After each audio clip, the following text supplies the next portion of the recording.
Welcome. This is Real Talk, History as a Weapon with Dr. Sundiata Cha-Jua. And we have as our guest today, Dr. Jessica Nibhard Gordon Nibhard, forgive me. She is a professor of community justice and social economic development in the Department of Africana Studies at John Jay College, City University of New York. She is the author of Collective Courage, A History of African American Cooperative Economic Thought and Practice, co-editor with Njinga Chiteje of Wealth Accumulation and Communities of Color, and the past president of the National Economic Association, that is the professional association of Black economists. And she, in 2016, was inducted into the U.S. Cooperative Hall of Fame. And also, Dr. Gordon Nibhard is the 2014 recipient of the ONI Award from the International Black Women's Congress and the 2011 recipient of the Cooperative Advocacy and Research Award from the Eastern Conference of Workplace Democracy. Welcome, Dr. Gordon Nibhard. And we're informal here, so I'll call you Jessica and Sundiata. So on Real Talk, History as a Weapon for Black Liberation, which is part of the Black Power Media Collective, our goal is to have 24/7 radical Black news. So that's what we're seeking to do. Now, on Real Talk, what I try and do is begin by asking my guests biographical questions. I'm interested in getting an understanding of your social background. So the first type of question, can you tell us when and where you were born, where you spent your formative years, and how did your class background, place where you were born, and the time period in which you grew up impact your developing political consciousness? And I'm specifically interested in knowing, how did you get interested in cooperative economics? Doesn't seem like the kind of thing that you would get in public school. No, I didn't even get cooperative economics in grad school. I'm self-taught. But anyway, let's start at the beginning. So I was born in 1956, so I'm an elder now. I was born in Bronx Hospital, but my family lived out in the suburbs in Rockland County, which is the first suburb above New Jersey, north of New Jersey, in New York City. My parents are academics, professionals. My mother actually is a pediatrician, but she spent most of her years teaching pediatrics at Columbia University's College of Physicians and Surgeons. And my father is an educational psychologist who spent most of his years at Columbia Teachers College and then Yale University. And my dad is actually 100 years old this year, still alive and kicking. My parents were activist scholars and social activists, so I grew up with a mandate and a desire to help change the world, help make the world better. So I was taught that my middle class, professional class privilege meant that I needed to do things that gave back to community and that would make a change for the better in the world. My parents had a strong analysis about what was wrong with the world, and we were supposed to do everything we could to make things better. Jessica, could you just describe some of the activities that your parents were engaged in, some of the movements and struggles, so we can get a fuller sense of. Right. So my parents were in the civil rights movement. So we were part of desegregating the schools in my area. My father actually is the co-founder of the Head Start program under Johnson for compensatory education for young people to make sure everybody got prepared to go to elementary school. So we were involved in education reform. civil rights, education, desegregation of schools. We actually even staged desegregation of a private swimming pool when I was young. My parents were also against the Vietnam War, so we went to a lot of demonstrations, both civil rights demonstrations and anti-war demonstrations. My parents were anti-nuke.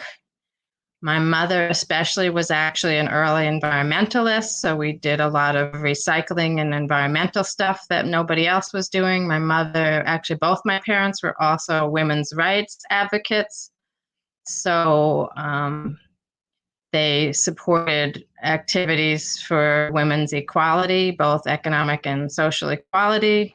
They supported me in junior high when I demanded to be able to wear pants at school, and the school was trying to send me home because I had pants on. And they told the school that they should change the dress code instead of sending me home, that kind of thing. So we were involved in a lot of stuff. Look, that sounds amazing, but your father is literally 100 today. That 100 is years old. fantastic. Yep, it's That is incredible. fantastic. Yeah, and still talking about his research and doing new research and talking about inequality in education and trying to write more articles and co-edit books and things. He's very, very active mind still. Yes, that is genuinely amazing. And if Head Start had really been implemented, we'd have pretty much a different place here. Right. So thank you for that. And can you so how say, I got in co-ops? Yeah. How did you get into co-ops? So I grew up in an intentional community that called itself a co-op, though it wasn't actually officially incorporated as a co-op. But so I grew up with a sense of community, people wanting to live together, people living together, and living together to also show how a world could be different, right? So it was an interracial, interreligious, anti-nuclear zone. People were interested in similar activities and lived together. I never in those days, I didn't put together that kind of showing that all different kinds of people could live together was also a way to do other kinds of economics. But after I got my PhD in economics and was interested in figuring out how to eradicate poverty and eradicate economic inequality, especially racial economic inequality, I actually got a job at the Children's Defense Fund where I was tasked with, as economic development analyst, I was tasked with looking at community development strategies that were Black community friendly, children friendly, family friendly. And so in studying those movements and those kinds of strategies, I learned about co-ops. And I realized that cooperatives and solidarity economics were some of the best ways to do community controlled, family friendly, children friendly economic development. So I just started teaching myself about the topic. I went to workshops, conferences, I started reading things, I talked to other people. And I realized it was an exciting model, but then when I went to co-op activities, I didn't really see many Black folks and stuff like that. Yeah. So I realized more research needed to be done about our role in those strategies. I could imagine that there wasn't very many Black people involved in the nuclear movement when your parents were active. Yeah, no, there weren't. So we were used to being the only Black folks in a lot of places. Breaking ground, opening up space. There you go. Now, but for my family, it was all connected, right? It was all about stopping neocolonialism, exploitation, right? Yes. They saw it all connected. The nuke stuff, even the environmental stuff, the women's stuff, it was all connected to them about ways that our humanity was being suppressed and that we needed to assert ourselves to demand a better world and a world that we could all survive in and that people of color could survive in.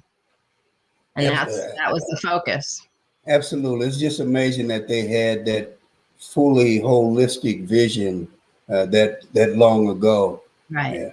So one of the things I want to take up is that magnificent book that you wrote, Collective Courage. Thank you. I was really, I enjoyed that book so much when I was writing the review. Oh, it just opens you up. But your very first sentence, you assert that African Americans have a long, rich history of cooperative ownership. But then you quickly add, however, it has often been a hidden history and one obscured by white supremacist violence. Can you discuss a few of the more potent examples of that tradition of cooperative ownership, and also factor in some examples of white supremacist violence that hindered or destroyed such projects? Sure. Yeah. And thanks about that sentence. It actually took me a while to craft that sentence. I was trying to decide whether to get it all into one sentence or not. But anyway, I have gotten a lot of good feedback about that sentence, so I'm glad I wrote it the way I wrote it.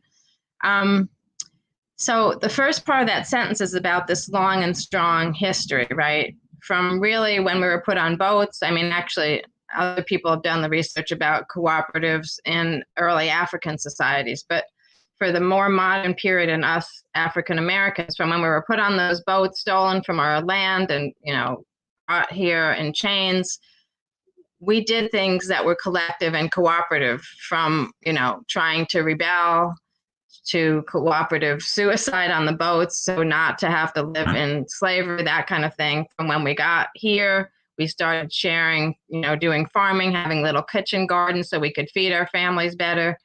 So, and then we had mutual aid societies where we pooled meager resources, just put in our pennies so that we could cover somebody, help somebody, and then we would help each other next time, and the next person the next time. So we do, if you look through the history, it wasn't always called a co-op, and, actually not until the 1880s do we have co-op laws in the US to even incorporate as a co-op. But we were always doing things with collective ownership, people working together, people having that sense of economic solidarity that we're in this together, right? People would pool their resources to buy themselves out of slavery. We can think of the Underground Railroad, right, as a solidarity cooperative system, because it took not just the social stuff, but there was economics involved. Somebody had to have a wagon, somebody had to have a house with a basement, right? Somebody had to feed the fugitives. Right. Right? So that was a system of reciprocity and economic solidarity. So we have history. Can I cut in and just kind of redirect you that there's a lot of work on the survival of African culture and retentions, with an emphasis on music, religion, and some work around political democracy as being a cultural trait that we survive. But no one makes the connection to economics that you were just doing.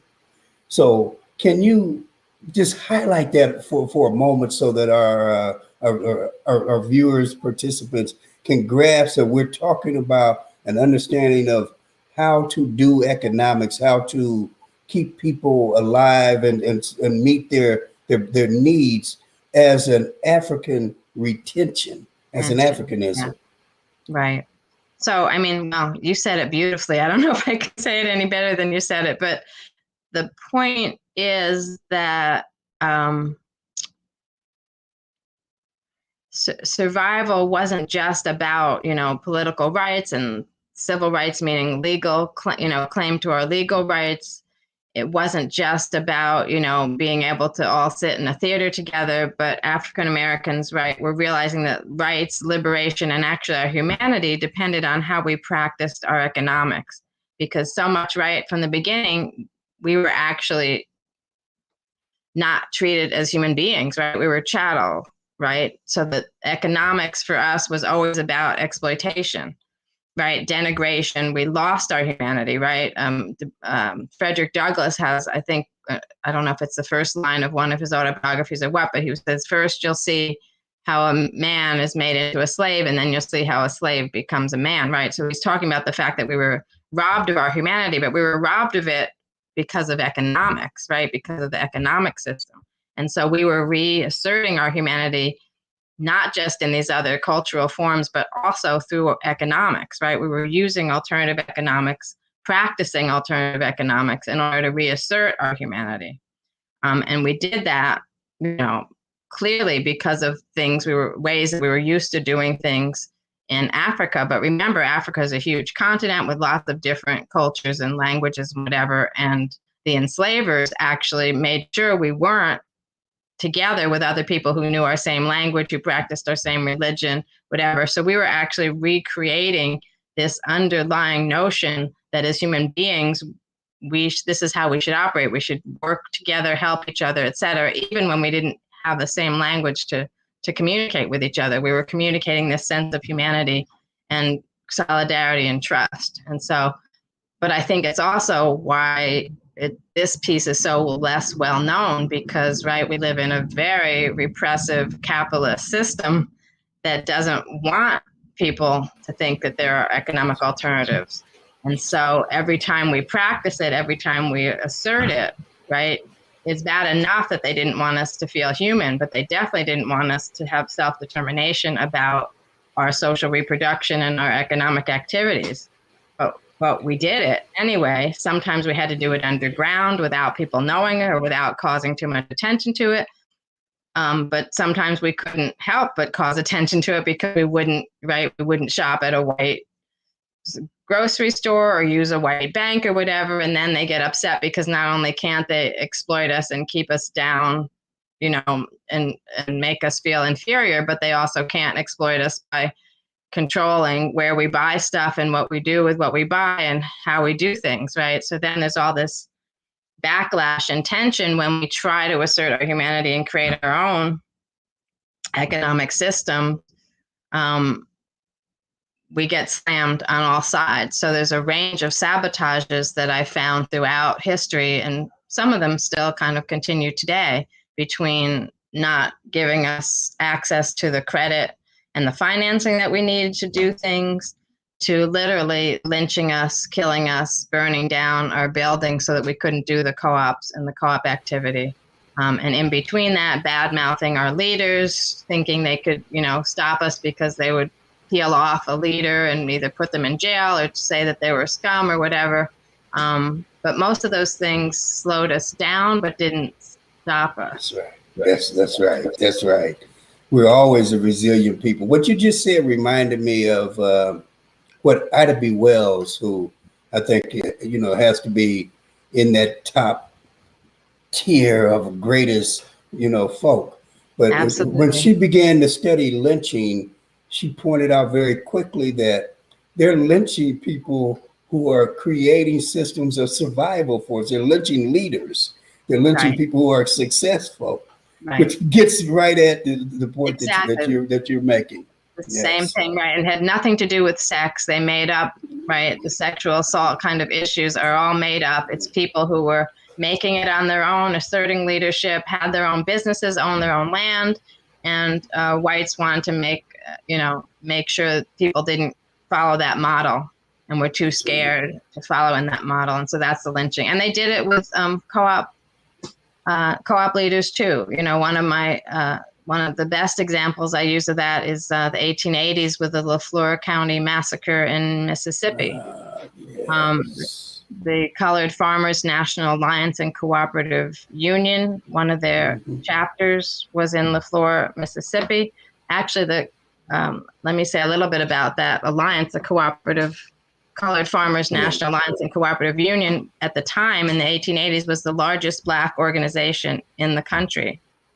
It was a political party. It was a grassroots Black populist party. It was a union, a labor union, and it was a co-op development organization. So all those things were connected in one organization. So they promoted changing in policies to get Blacks better access to land and access to credit and more rights. Because if you remember, the 1880s are the backlash against the Reconstruction. Ku Klux Klan has just emerged, although Jim Crow laws are starting. And so this organization was fighting the politics against that. At the same time, they're creating co-ops for both landowners and for farm workers, and getting farm workers and landowners in unions together to promote land ownership, co-op development, worker co-ops, as well as agricultural co-ops. And so they're doing all that stuff, working with some of the white co-ops, and the white supremacists just hate that. So they just attack away. And in that case, they tried to claim that one of the co-op leaders raped some white woman and went after him. But the whole community, not just the co-op members, but the whole Black community went to protect the guy and shepherded him off into the woods. The whites call in the National Guard. The National Guard gives power to the posse to round up any Black that they want. And they lynched about 10 of them, killed at least 25 to 100 of them, shut down the co-op, refused to let the co-op members put out a newsletter anymore, and refused to have the white co-op allow the Blacks to use their store and credit union, which they had been using. So, you know, both the economic sabotage and the lynching and burning and killing, just because they didn't want Blacks to be able to have these alternatives. Yeah, that just speaks to the issue. Now, I've seen data that suggests that the Colored Farmers Association, with 1.2 million members, half were women, and that they actually are the largest Black organization in the history of the United States, because much of Garvey's membership was outside of the country. So it's and there's not very much written. Is there? I'm unaware of a good book on the Colored Farmers Association, the Cooperative Union.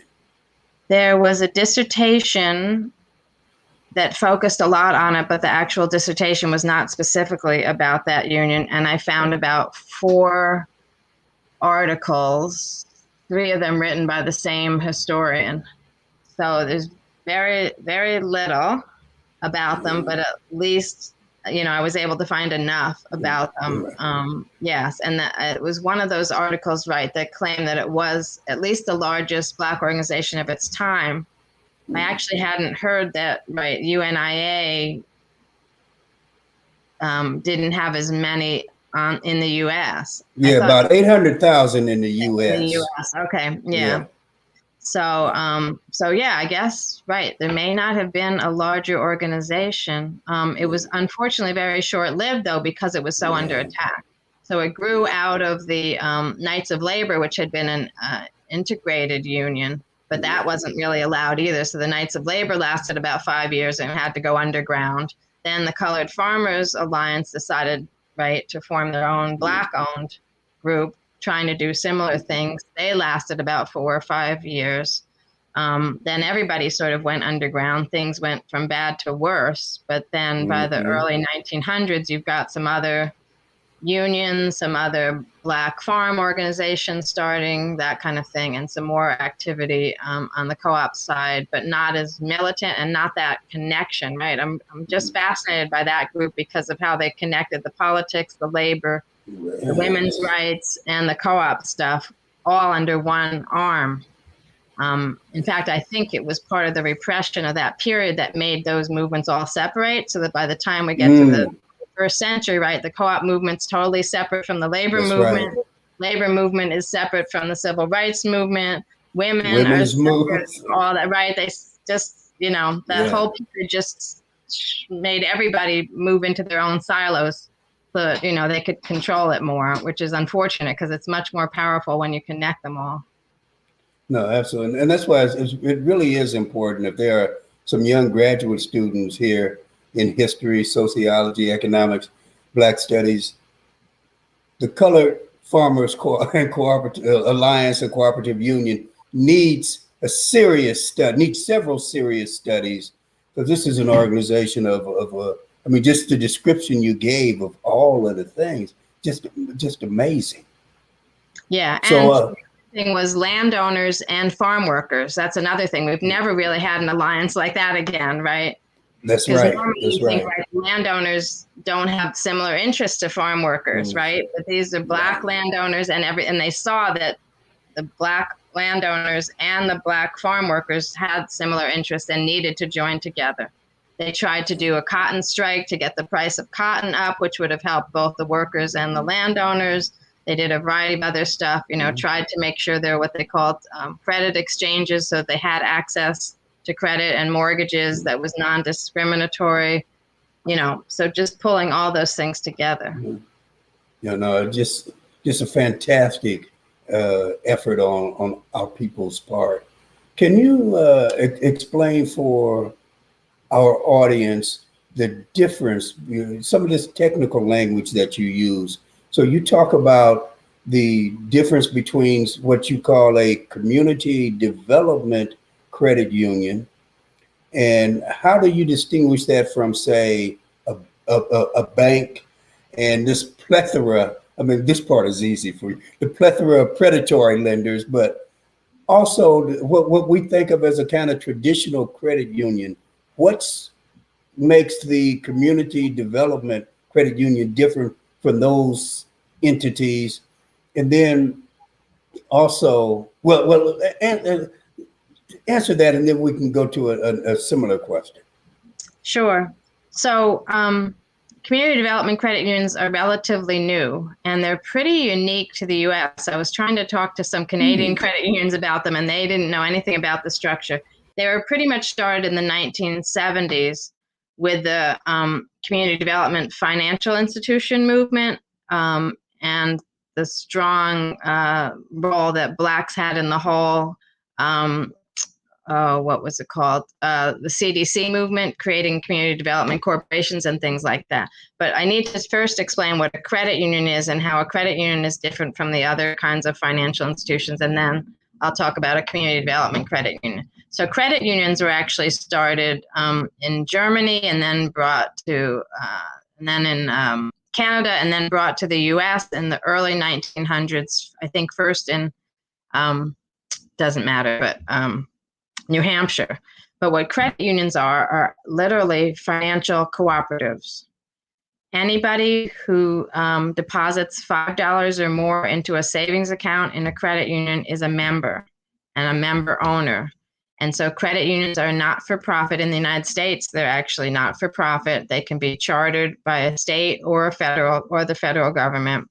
And the purpose is to provide access to credit, low-cost credit, access to financial services, and non-predatory financial services. So credit unions are owned by their members. Their board of directors are voted on by their members and are people who are members of the credit union. They're created by people who want to make sure that money gets to recirculate into community, and that regular, ordinary people get access to credit. The credit unions use community boards to decide who gets credit, and often use things like employment status and status in the community instead of like a credit score and stuff, though now they do use credit scores. But early on, they used sort of reputation more than anything else. And so there's a growing number of credit unions. Some are large and some are small. And then, of course, credit unions are not like banks. Banks are for profit, right? Banks are owned by individual shareholders. They don't have membership. You don't own or have a piece of ownership of a bank just because you have a deposit in the bank. And most banks, because they're for profit, are worried about or anxious to lend as much as they can at as high a interest rate as they can, because the interest rate is where they make money. And they also speculate with the money that you deposit in the bank in order to invest it in things that they hope and think will make more money. And that's how a bank works. Credit unions are there to serve their members with access to the financial services and the credit that they need. They're not for profit, so they're not off chasing the highest bidder or speculating on money or speculating on investment, that kind of thing. And then, of course, predatory lenders are there only to exploit the people who need access to their credit, and use very usurious, very high interest rates, horrible unfavorable lending terms and very short lending terms, so that very easily it's for you to go in default and for them to just take your money, that kind of thing. So what community development, you ready for me to go? Go ahead. Community development credit unions were started in the 70s as a way to really help support community-based economic development and to expand what credit unions can do. Because credit unions also, the other thing I forgot to mention about the credit union law that we have, you have to be connected to something. It's called a bond. You have to have a bond to be a member of a credit union. So if a credit union was sponsored by a church, then you have to be a member of that church to be in the credit union. If the credit union is sponsored by a union, you have to be a member of that union. And so not everybody had a connection with a bond to be in a credit union. So this new development, this new legislation that created the Community Development Credit Union was a way, the federal government created it as a way to increase access to a credit union from people. Instead of a bond being a church or a union or some kind of organization, it could be an area, a distressed area, a low income status, that kind of thing. And so the purpose of community development credit unions are twofold. One, it's to service very low income people who have small amounts of deposits. And two, to make sure that the credit union activities are not just to help low income people, but low income communities. So they also can do community development. Credit unions actually have a limit. They can only do about 11% of commercial, meaning business development lending. The rest has to be residential, but a community development credit union can do a higher level of business loans and business accounts and business lending in addition to community development projects. And then they also cater to very low income people who don't have access to credit in other places. So can you also describe this type of financial institution as a community asset, and particularly for Black communities? So can you talk about some functioning community credit union, development credit unions? Well, where are they in the country? How, so people can begin to get connected if there's places in their area, because certainly I'd rather have my money there than with these other. Absolutely. So I believe there's around 200 of them around the country. So not a huge number. And unfortunately, recently, the federal government has not authorized any new ones because they've been very concerned about credit unions that are too small and too community oriented. And so they've mostly been trying to get the community development credit unions to merge so they won't be so small. So unfortunately, the federal government doesn't really understand the whole purpose and reason for a community development credit union. So there are not very many of them, and they've been dwindling over time. But there are, New York City has some other major cities, and then throughout the South, actually an organization called the Federation of Southern Cooperatives Land Assistance Fund, which is a Black co-op development organization and organization to help retain Black land. When I first started studying them, they started in 1967 in the 70s, and when community development credit unions first started, they had about 16 in their system. They now have about 8 in their system. But there's one in Louisiana. I think there's one in Atlanta. Anyway, they have about 8 still in their system. There's a few. New Orleans has one.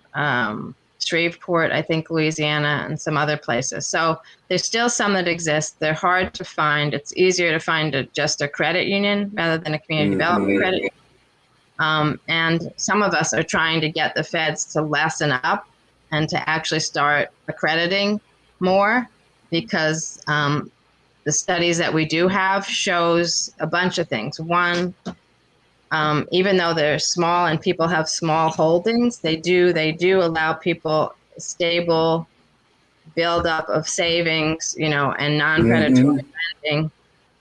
So one of the studies I did of the Federation, the 8 that are associated with the Federation, I found that they were able to enable people to save like $2,000 to $4,000 a year, which doesn't sound a lot to us. But remember, the median wealth in the Black community is only $7,000. So these machines, right, are helping people save the median wealth for Blacks is. So that's right. So it's not right. So first, just that access, helping to save, right? Second, of course, is the access to mortgages, easier access, right? So then you help people to buy land, to own a business, right? Because you have, you give them better terms on access to a mortgage. So those, and then, as I said, because their mission is community development, they also, some of these banks also will help to subsidize a community project like a community land trust or a housing cooperative or affordable housing project or a community development organization. They might help with the financing for that, put together the financing for that, that kind of thing.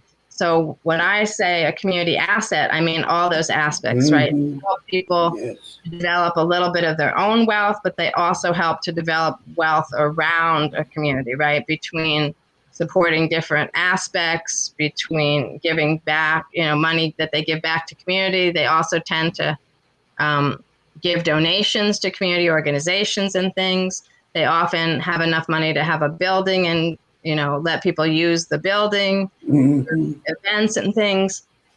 So that's what I mean by a community asset. It's something that everybody sort of owns, right? Or at least the depositors own. It gives back to community in lots of different ways. It anchors community, and it helps community members to do all kinds of things that they need to do that a financial institution can help with, but often doesn't, because most of the other institutions are just trying to make a profit. They're not trying to solidify and support community activity. You know, it seems to me, just listening to you describe this, that there should be a movement around building community development credit unions and spreading that in the same way that we struggle against other things, that this should be at the top of the Congressional Black Caucus's agenda, because this is the way that we can begin to increase autonomy from this system. But remember, the big banks have a stranglehold on our economy, right? Yeah. We didn't learn anything from the recession of 2007 to 9. We learned that, right? They were called too big to fail, right? That was a perfect opportunity. And maybe I shouldn't say this, right? I might get lynched or something, but that, you know, that struggle in 2007 to 9, that was a perfect opportunity to let all those huge commercial banks fail and to put in place a whole set of credit unions and community development credit unions to take their place and to take up the slack. It would have been a perfect moment. All that we got out of that was a couple of slogans: put your money in a credit union, and some people did, but we never really dismantled the whole exploitative, super exploitative system. We barely even got rid of the predatory lenders, which are, you know, even as bad. We got rid of a few, but we didn't really. We capped them. That's all we did, is we capped how much they can steal. That's just right. And then we let the banks go ahead and continue to ravage our economy. But, you know, they're the ones who get people, they're some of the group that get people elected. They're some of the people that lobby for the laws, right? I mean, the banks were trying to even undo the credit union laws in general, not even the community development credit unions. They were trying to take away their special privileges, co-ops and nonprofits.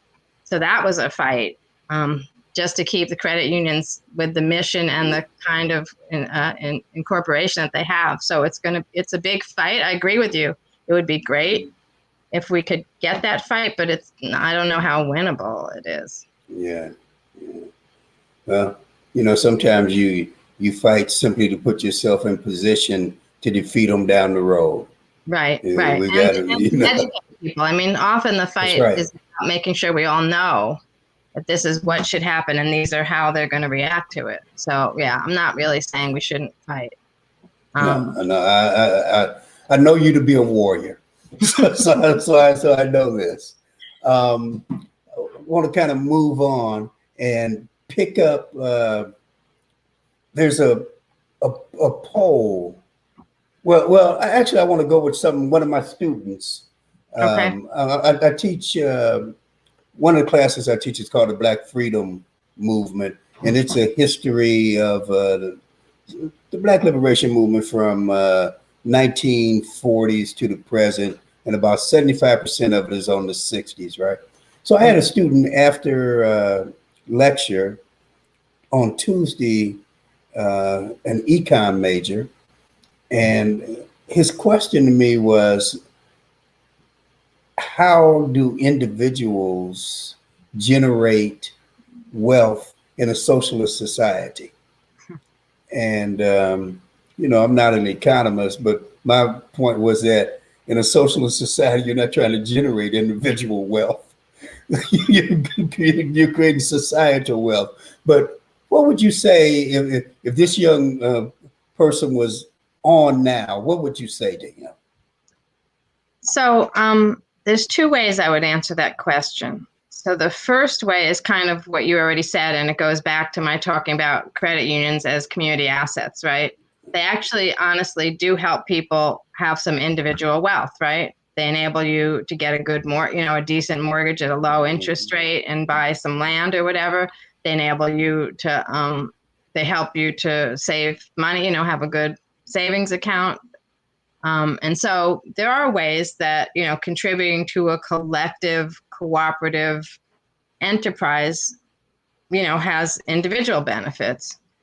Worker co-ops actually have individual benefits. Worker co-ops pay their employees who are their worker owners better than others usually in their industry. They pay better.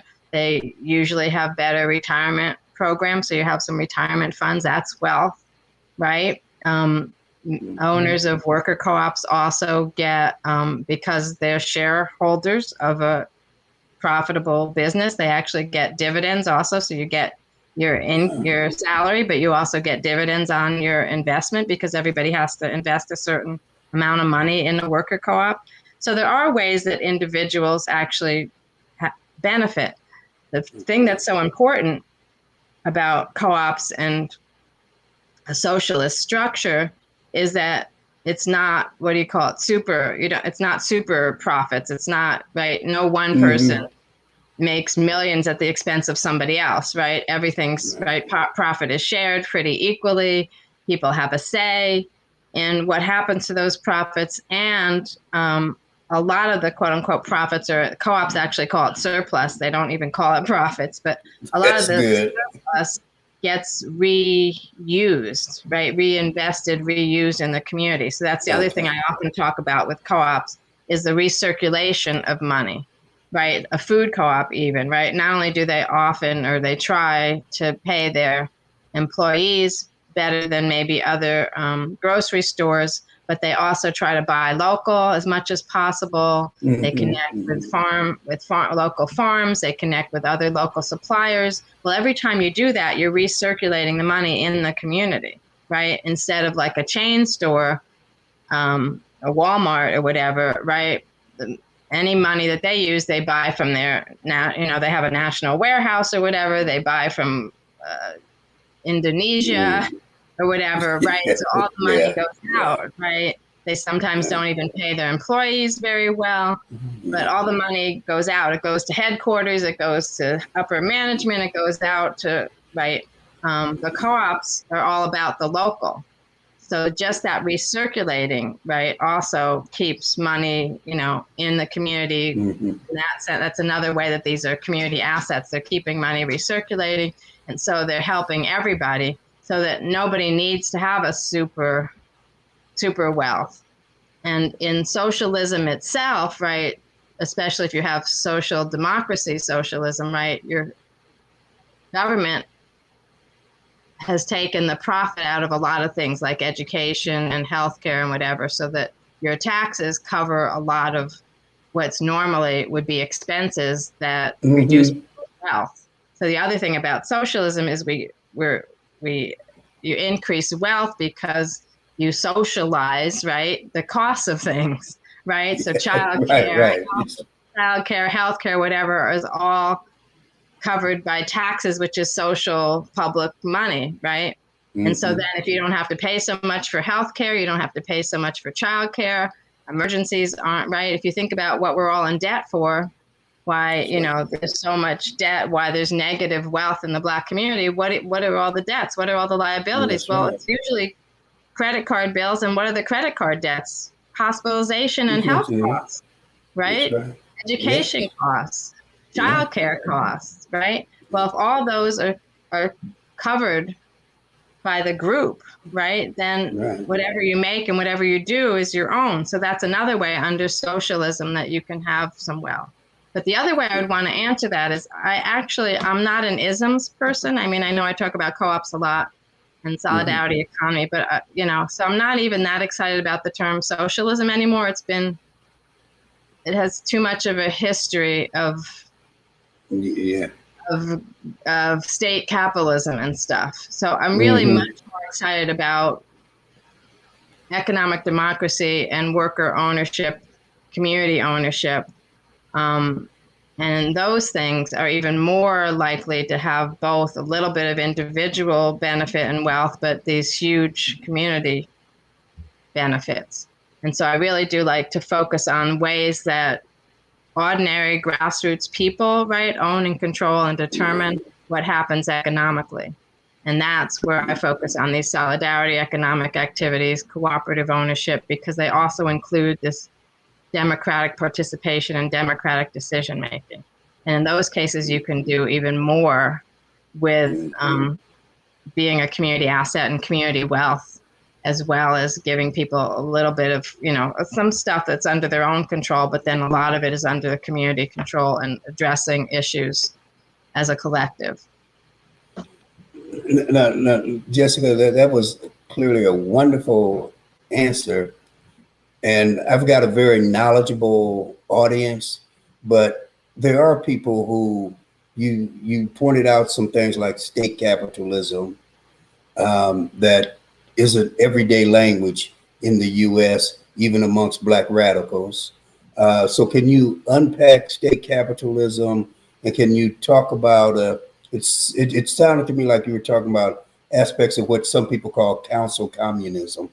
But so can you unpack the workplace democracy and worker decision-making aspects for our audience? Sure, I'll try. So by state capitalism, I mean systems where the state is in control and our taxes go to cover a lot of things, but the system is still basically capitalist. And what do I mean by it's still basically capitalist? It's still basically a hierarchical system where people are trying to make more money than they put in, right? And trying to maximize profits and minimize costs.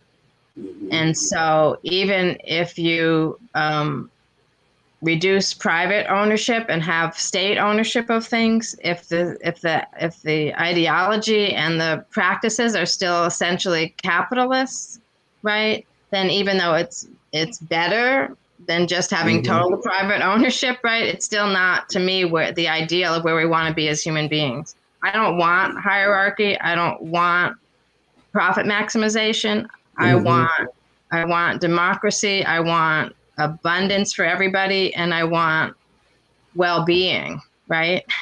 So I'm looking at structures that help, right, that reduce or eliminate hierarchy, have ways that we all make these decisions together and share things equally, make sure that the neediest get what they need, right? Make sure that people can't just run away with the spoils, right? I'm not trying to speculate and commodify things, right? And so that's why I said I'm more interested in like community ownership, solidarity, relationships, economic democracy. And so that means also worker control, right? Now, you know, you know, Marx's communism was supposed to be the ultimate worker control, but he did it through state. And we now know through history that when you do control through the state, you really have the bureaucracies and the people who can take power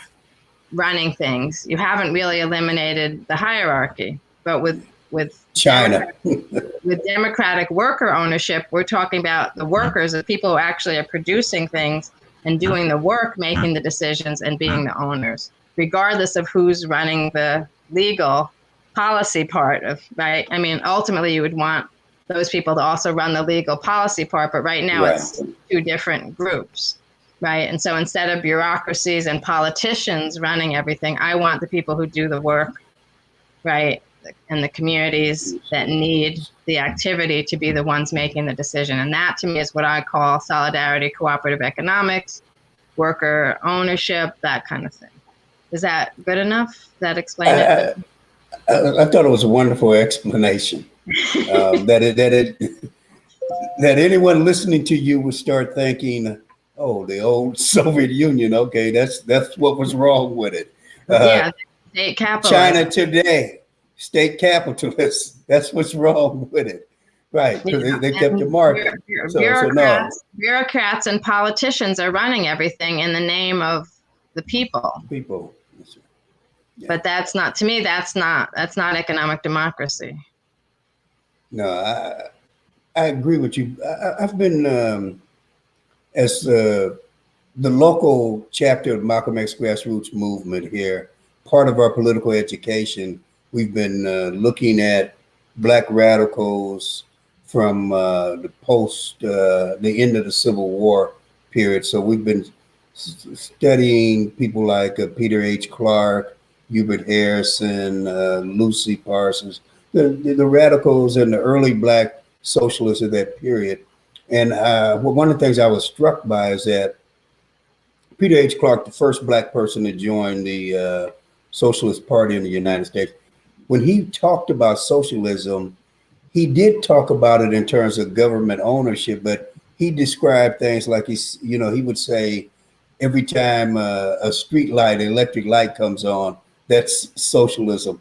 The building of parks, Central Park and these massive parks. These are examples of socialism, and I thought that was an effective argument in that era.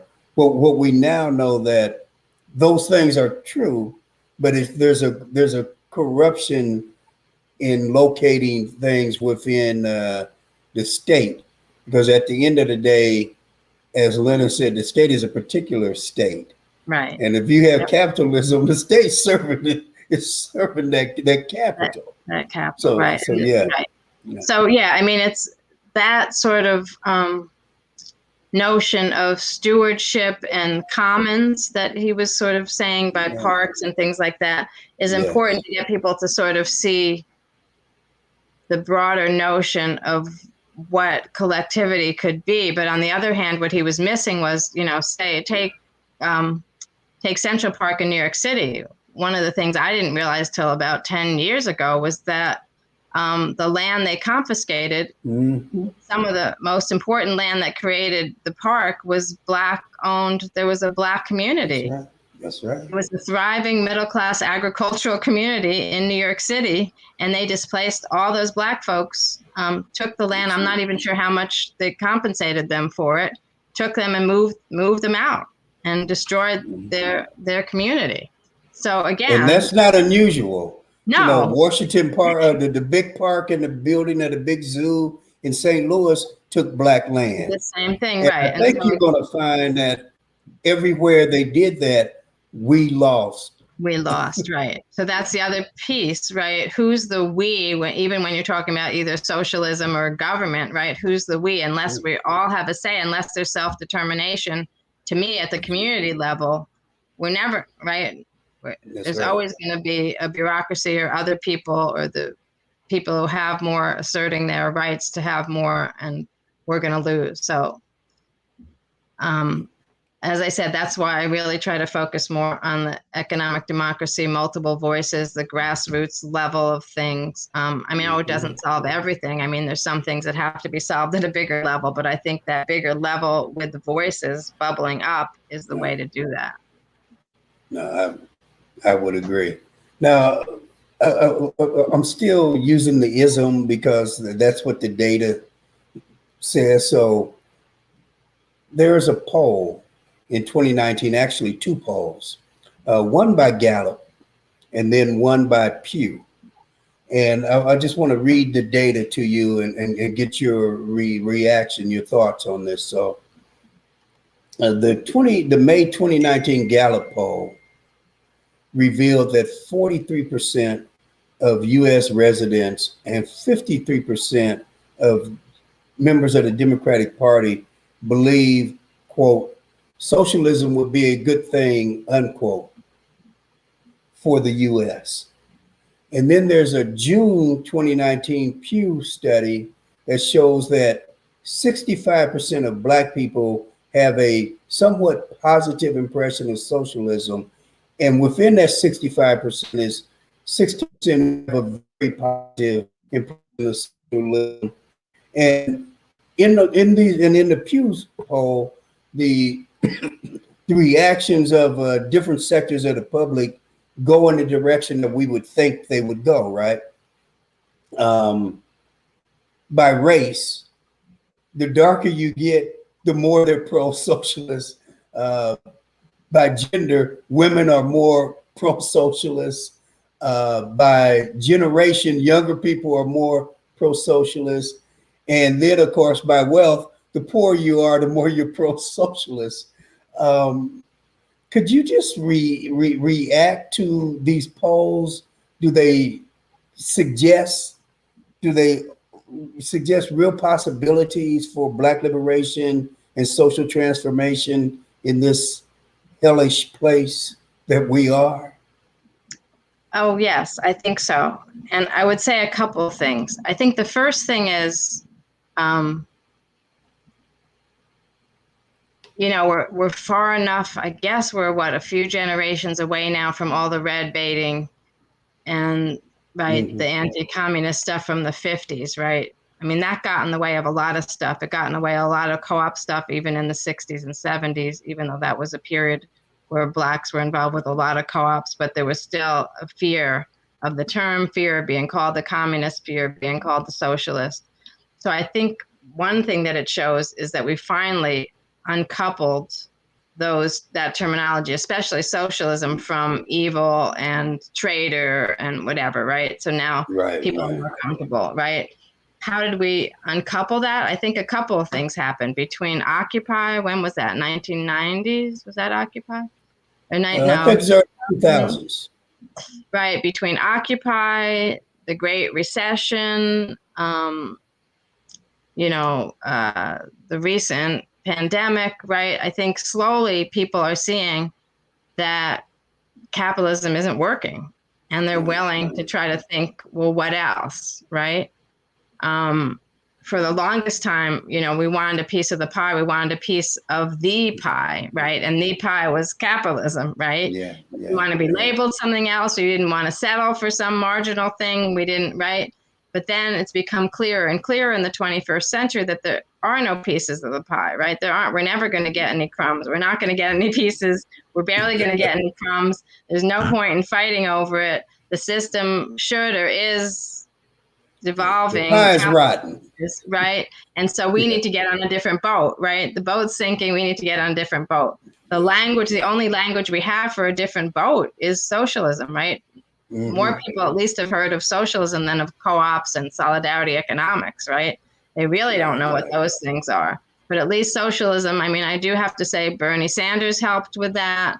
I think others have helped with that. I think the resurrection of, Hubert Harrison, and even I think people are now talking more about A. Philip Randolph's early Black socialism. So people are starting to get a little comfortable with the term. It's not as scary as it used to be, and capitalism doesn't look as good. So I think we have, that's a huge move that we made. That capitalism doesn't look so good, and people are willing to embrace a different system where they think, right, they can get some health care, they can get a pension, right? Some of those things, they can get some of these things that they know they deserve, fair housing, some affordable housing, right? I think they're seeing those needs that socialism might be able to help address those needs. For me, I feel like that means that people are now ready to go even further, right? Let's Mm-hmm. talk more about, let's go even further than, so we can do better than socialism, right? Let's do this more, right? To talk more about, what are the things we really need and want, and let's introduce more structures and different ways to get at that will really be meaningful. So I feel like it's part of a progression of people's awareness, readiness, and that we need to grab this moment, and so we can get people to even go further. Absolutely. Absolutely. There's a number of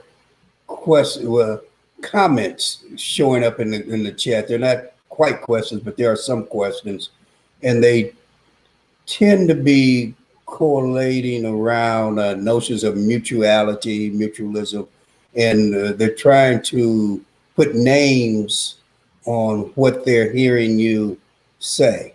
And so some people are talking about cynicalism and on and on.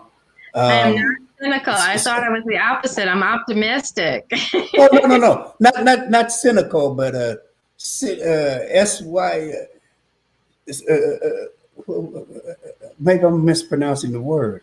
Cynical. Since the Symbiosis. economic form. What is it? Symbiosis, are people saying? No, Symbiosis? not No, symbiosis. no. SYNCAL. Well, maybe that means cynicism about capitalism. No, not cynicism. Oh, okay. Syndical. You know, like Oh, syndicate. syndicalism, like syndicate. Okay, Syndicalism. right. Yeah, Like yeah. unions and stuff. Okay, okay, Yes, okay. yes, yes. Yes. So right. Yeah, Yes. yeah. Associate. Right. So yes. Syndicalism. Right. Associate. Thinking about mutuality and associations. Yeah. Yes, That's why yes, I've been yes. I keep trying to connect the word solidarity and cooperative. Right. So it's not just that Right. people are cooperating, but they're cooperating because of a sense of human solidarity. They're cooperating in order to create a better system so that we can all be more human and we can all thrive and live together, and that we need to do that with collective action, right? Collective economic action as well as collective social action, and that we can see now we have enough information to show that those things have benefits, have the kind of benefits that we want as a community, as a people. So if I could get you to go back over the core concepts that fit with the notion of a social solidarity economy, to kind of tie it together in some very crisp statements for our audience participants. And then I want to, after you do that, I want you to ruminate on the question: is the kind of economic arrangement that you're describing, is that what Du Bois was aiming at in 1934 when he wrote that document calling for an autonomous cooperative black economy?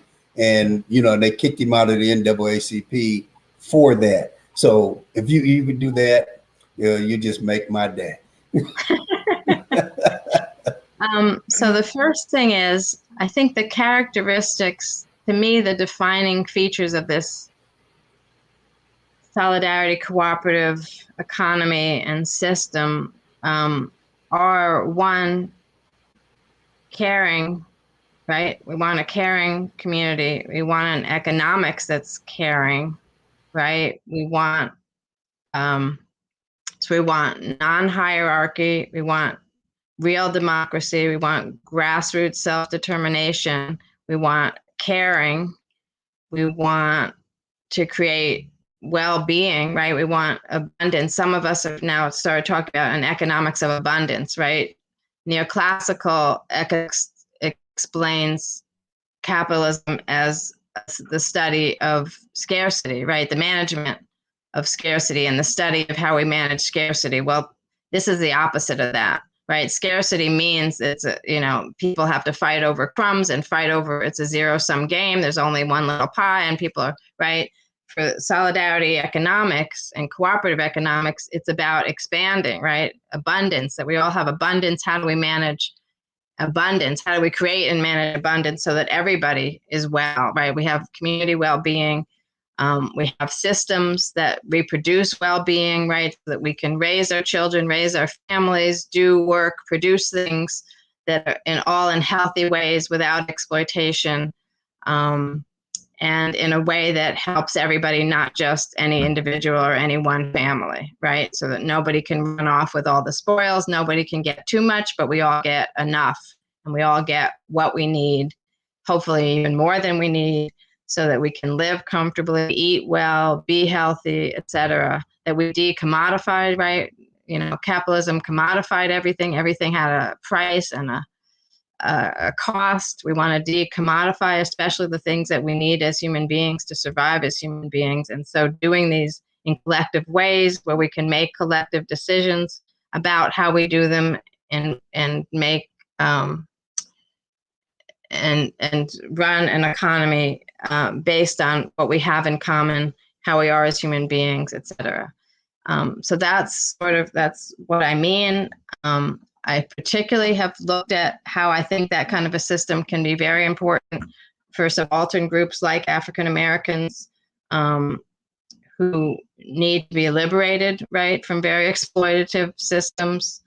And so I have looked at, right, the different ways that we've tried to practice those kinds of economic relationships. And I've looked at Black leaders who have advocated and thought and talked about using those kinds of relationships to not just help us survive in this horrible capitalist exploitative system, but also how to thrive and do better. And Du Bois was one of the first people I read about his economic theories and ideas, which kind of from 1890 something, 95 to the 1930s. And then I guess again, well, actually not even up to the 1930s. He wrote about it in the 1940s too. And then I think probably by the 60s, toward the end of his life, he wrote about it again talking about non-exploitative systems, a group economy that would make sure that all of the Black community thrived, not just some of us, right? And so he was very critical of capitalism because he saw even when some people could become capitalists and could get wealthy, they didn't bring the rest of the race, right? They didn't bring the rest of the group with them. They left and just fend for themselves. And he wanted to help us think about systems where we, right, reasserted our humanity and brought everybody together. And so that's where he was really fascinated and interested in what co-ops could do. And he went through different iterations of what co-ops could do. But that 1934 editorial he wrote in The Crisis was all about how if we really need producers and consumers cooperatives to help us have self-determination and create an economic phalanx so that we're no longer, the mules and the chattel in the system, but we're actually, practicing cooperators who are making sure that everybody in our group, everybody makes it, we're making decisions together, we're working together, and we're undefeatable in that sense. And this connection between, right, we can't really have racial justice if we don't have economic justice. I've been talking about that a lot lately too. That's another sort of notion behind some of the stuff he was saying, right? A lot of other people said it too. Fannie Lou Hamer, A. Philip Randolph, John Lewis, right? All were saying, right, we, either if we get the political rights, they're hollow without the economic rights, but also someone like Fannie Lou Hamer was saying we can't even win the political rights if we don't have our own economic democracy and economic self-determinism. And so I think, Du Bois was advocating, was describing a system like that. At one point, he said, we can show the world, we can give the world an example of industrial and cultural democracy that the world doesn't have. So we could be path breakers here. We could start a movement and show how this is really the way to live. In addition to saving, and liberating the race, we could also help to liberate and save all of humanity. No, that's wonderful. Now, there's some pushback. As I said, we have a very knowledgeable audience. And so Sounds of St. Elsewhere responds to your comment about the status aspects of some of Marx's writings. Argue that if you look at the writings in terms of the Paris Commune, 18th Brumaire, Louis Bonaparte, you will see that there's a reassessment, and that communism as conceived by Marx, not socialism, but communism, fits with the kind of a worker control view that you've articulated. And so could you react to St. Elsewhere's strong implication that you've locked Marx into one historical moment? Right. Yeah. So point well taken. I guess what I would say is two issues. You're right that I locked him in, and I shouldn't have. But partly I locked him in because, unfortunately, the ways that the world or people who tried to enact his vision enacted it is that they went with the bureaucracy and the political, right, instead of focusing on the labor power. And maybe the problem was it was too hard to try to focus on labor control. And so they, the people who tried to, I guess in the Soviet Union and China and other places who tried to enact it, all they could do was get some hybrid sort of socialist, communist, bureaucratic state capitalism. Maybe that was as far as they could get. So maybe I'm being too hard. Maybe it's the harsh realities of how to make change, and we need to go through these different steps. But I also feel like there's something missing in his analysis, that later analysis where he's more about worker control and labor control. I still feel like there's something missing about the grassroots determination and grassroots democracy. I feel like, because Marx is also the one who said we had to go through a stage of capitalism before we can get to the other side. I honestly don't really know if that's true or not.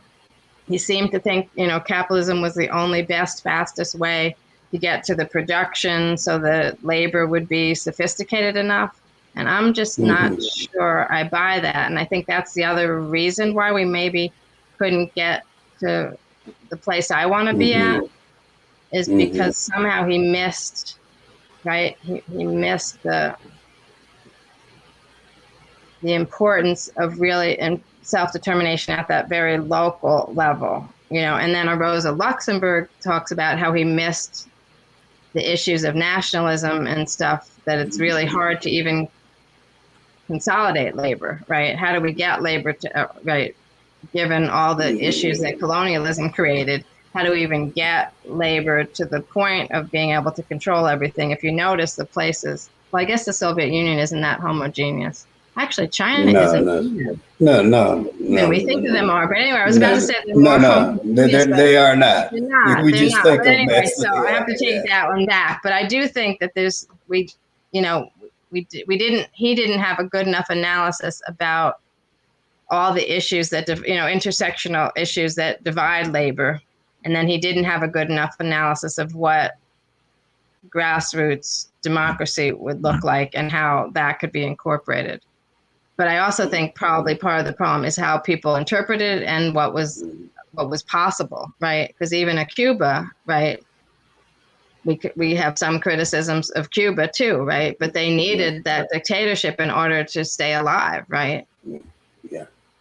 There's a couple of things I kind of want to raise, is that I'm not sure that when, like, Luxemburg is responding to a set of Marx writings that has nothing to do with the stuff that he wrote in his last decade or two. True. That shows a very deep understanding of the connection between race and colonialism, that investigates nationalism. And so there is a kind of sense that people stop at the first volume of Capital. And that's a disservice. Right, it is. It is. The other piece is that I'm not sure that we give enough credit to the capitalists. And I mean it in this sense that the moment the Russian Revolution was made, the United States and the European powers surrounded it. Right? They attempted to intervene. They forced them into an arms race.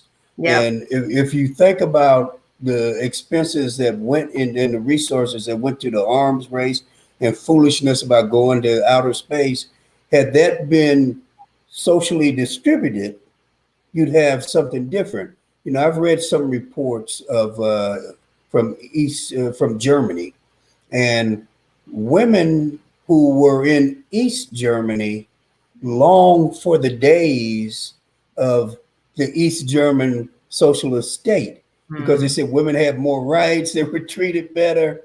And we know that there would not be independent, Africa would not have gained independent political states, particularly Southern Africa, right, and those fighting the Portuguese, without the support of the Soviet Union. Right. And so, you know, I think that we got to have a more balanced view of what the Soviet Union did. Right. There was a lot that was accomplished. Right. There was a lot that was accomplished, even though it didn't go as far as I would want it to go. But you're right. There was a lot that was accomplished. And I think you're right, too. The strangleholds, right? Yeah. Racial capital imperialism is just, it's unfathomable. Yes. You know, and we still have to figure out how to really, right? I mean, luckily it seems to be imploding itself. Maybe I shouldn't say luckily, but anyway, but it's still, right? It has a remarkable ability to come back, right? To defeat other systems and to keep, you know, resurrecting itself, right? Absolutely. And so, you know, we need a real strategy understanding that, right? That it just keeps rearing its head, keeps coming back, new form, you know, slightly new forms, you know. Yeah.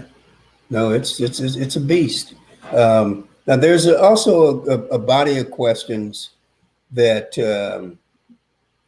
are arguing, and I need to find so I can put a name on this, but there's a body of questions that are saying we need to preserve the concept communism, and they understand the arguments that you're making in terms of an emphasis on the values of mutuality, cooperation, and those kinds of things.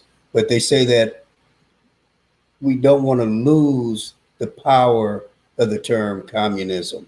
So how do you respond to that argument that this is a concept that we know and that the baggage can be cut loose and we can reinvigorate the concept? That's I guess what they're saying. You're laughing. No, I'm laughing because I really don't want to have this argument. Okay. It's fine. I mean, I said already that I prefer to talk about values and structures, and I prefer not to use isms, but I really not. I don't really want to be labeled as the anti-communist and anti-socialist. I'm really not. You're not. You're not. I think we can do better, but I'm not against it. I think at the very least, if we could do those things, I could die happy. But I wish we could go even further, right? I mean, so I don't really want to argue about that. Okay, and so I hate to keep you in this kind of rut. So on the one hand, we're not fighting over the term communism, but they are also maybe 8-9 people have ascribed to your perspective, what you've described, your vision. And I want to add, it's a vision that I pretty much share. But they're linking the word anarchist to it. They even tied anarcho syndicalism. Uh, someone is even described me as a libertarian communist.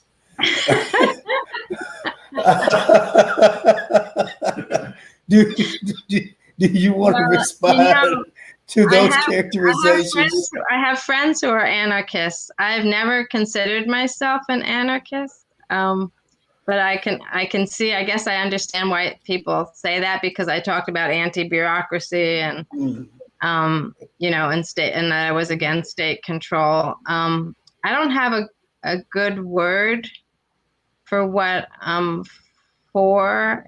If I'm against bureaucracy and state control and not an anarchist, I'm not sure what to say. But again, I really prefer not to fight about labels and to focus on the values, right? The values and the vision that we're trying to achieve. I feel like if we focus on the values and the kinds of relationships that we want, that we can figure out what the system is going to be and what the structures are going to be, and that we can keep them honest, right? Because that's my other problem is when we go straight to the state level, whatever, we lose some of those values in order to get big and powerful, right? And I don't want us, of course, I assume that we have to be big and powerful on some level, but I don't want us to do that at the expense of losing the small d democracy, people participating and making decisions at their local level about their lives and their economics and whatever. And I think that if we train ourselves and teach ourselves properly and stay true to those values that we're all supposed to, right, that we want abundance, we're all supposed to profit, we're all supposed to be healthy and happy, and right, that then whatever we do to take over the top can be honest. But if we keep trying to just go to the top and go to scale and go to the power up there, we're never gonna be honest, and we're never gonna really get the kind of society, at least that I want. Yeah, no, I would agree. Now, Craig Bardo, who's one of our consistent participant viewers, he's got a comment here, and he says, aside from advocacy of credit unions, are there public policies that we should advocate that will help build the kinds of formations you're talking about, Dr. Nibhar? Yes, absolutely. So I also strongly believe that we need, just forgot the word, sorry. Hey, we all had those moments after we pass a certain age. Community land trust. So we need legislation and more money to help us do more community land trusts, right? We need to take land out of speculation so that we can have real truly affordable housing and that kind of collective ownership. So more policies that support community land trusts and that kind of land banking. We actually need uniform co-op incorporation laws. Right now, co-ops are incorporated state by state, and the laws vary tremendously. Even Canada has a unified federal co-op incorporation law that we don't have. So that kind of stuff we need. I mean, if you want me to get really radical, I believe we should also, raise the minimum wage like 5 times what it is now, right? We should, for sure. We should tax the rich and not the poor. We should make it illegal to have profits more than 5% or whatever. I could go on and on about things like that. Again, I don't know how realistic or how quickly we could get those kinds of policies. But I do, we need some kind of, we need control over interest rates. We need control over differential salaries, right? I don't think anyone should make more than 3 to 6 times more than anybody else in whatever job they're doing.